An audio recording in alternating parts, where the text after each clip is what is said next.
是什么？爱呀。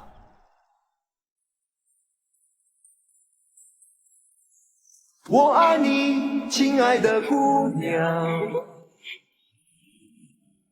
见到你心就慌张。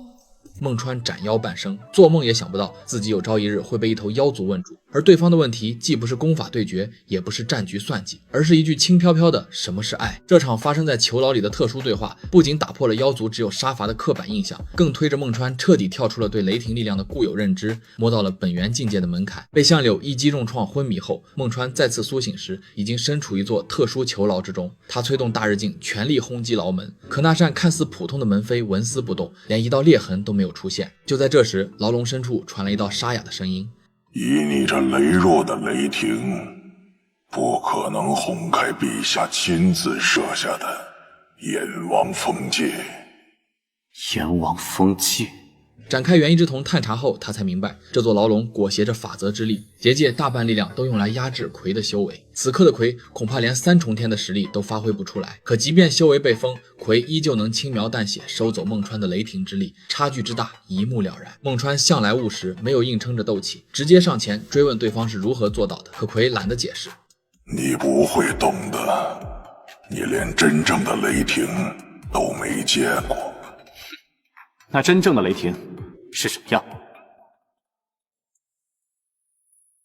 不说。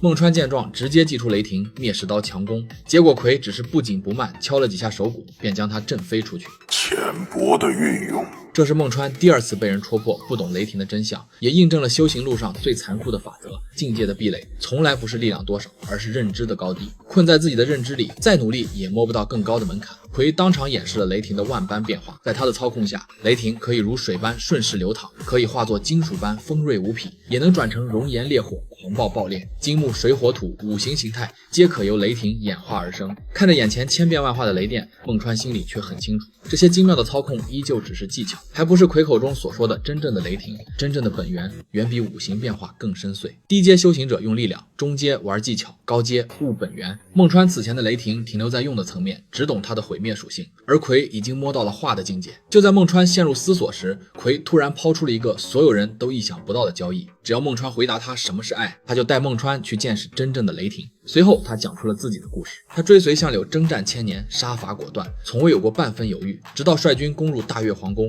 遇见了大越皇后。伸手触碰皇后的那一刹那，一股从未有过的电流窜遍全身，让他瞬间失神。他一度以为自己中了某种未知雷法，直到被关进囚牢后，皇后前来探监，亲口告诉他那不是雷法，是他爱上了自己。从那天起，这个纵横沙场的5重天妖王便彻底陷入了对爱的执念里。听完故事，孟川脑海里不由自主浮现出柳七月的模样，他结合自己和七月一路走来的羁绊，说出了对爱的理解。可情感本就无法用言语精准概括。魁听完依旧似懂非懂，即便没有得到完美答案，孟川认真作答的态度还是让魁信守了承诺。魁敲下手鼓，将孟川带入了自己的诞生地雷泽。无边无际的雷霆在天地间翻涌，凝聚为巨龙之形，威压铺天盖地，这便是世间雷霆的本源。你若能参透雷泽的雷霆，说不定真能与妖帅一战。